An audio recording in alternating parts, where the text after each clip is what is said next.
салом тамошобинони муҳтарам, нашри дуюми бахши барномаи хабарро пешниҳоди шумо мекунем.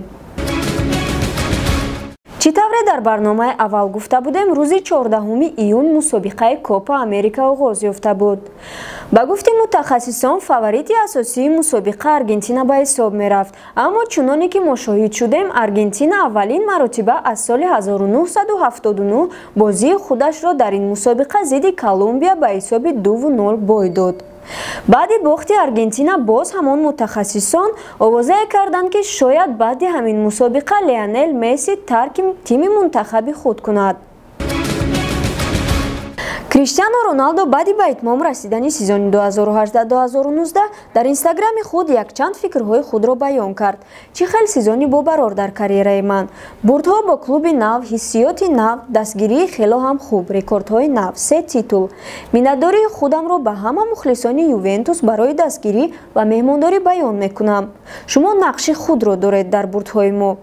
ҳамин тавр мехоҳам миннатдории худамро ба мухлисони ҳамватанонам португалицҳо расонам ва табрикашон мекунам бо дастоварди нави таърихӣ бурд дар Лигаи Миллатҳо. шумо ҳама вақт дар дили ман ҷои худро доред. ман ҳеҷ вақт дастовардҳои соли 2019-ро фаромӯш намекунам. ногуфта намонад дар бораи титули асосӣ ва индивидуалии футбол, яъне тӯпи-тиллои варзишгари UFC Ҳабиб Нурмагомедов фикри худро баён кард. ман худам шахсан мухлиси Ливерпулам. бачаҳо сезони хуб гузаронданд. дар ёдам ҳаст чӣ тавр финали соли 2005 Лигаи Чемпионҳо Ливерпул баъди якум тайм ки 3-0 бой медод ғолибиятро ба даст овард. ба фикри ман титули тӯпи-тиллоиро ё ягон бозингари Ливерпул ё Криштиано Роналдо бояд бигирад, барое ки ӯ ҳам сезони хуб паси сар кард. дастаи Мерседес дар Формулаи 1 ба боварии комил ғолибиятро ба даст оварда истодааст.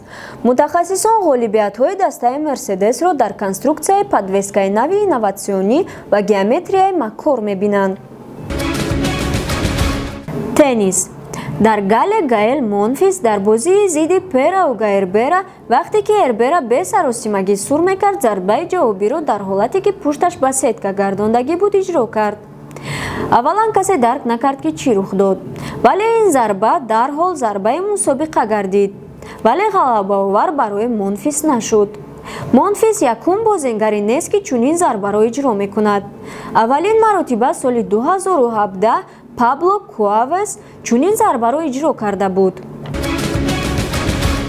аз рӯи хабарҳои Матч ТВ нисбати чемпиони Олимпиадаи Пекин 2008 оид ба паридан ба баландӣ Андрей Силинов кумитаи зидди допингӣ делаи ҷиноятӣ оғоз намудааст. аз ҳамин сабаб вазифаи витсе-президентии Андрей Силинов дар кумитаи олимпии варзиши сабуки Федератсияи Россия зери суол мондааст. теннисисткаи рус Мария Шарапова баъди 6 моҳи танаффус боз ба корт баромада ғолибиятро ба даст овард. дар даври якуми озмуне ки дар Малёрка мегузарад, Шарапова бо варзишгари славянӣ Виктория Кужмова рақобат кард. дар сети аввал Шарапова ба ҳисоби 10-8 ва дар сети дуюм Шарапова бо дили пур ғолибиятро ба даст овард. рақобат 1 соату 31 дақиқа давом дод ки Шарапова дар давоми бозӣ 5 эсу 7 хатогии дутарафаро иҷро кард. Мишел Платиниро ҳабс карданд.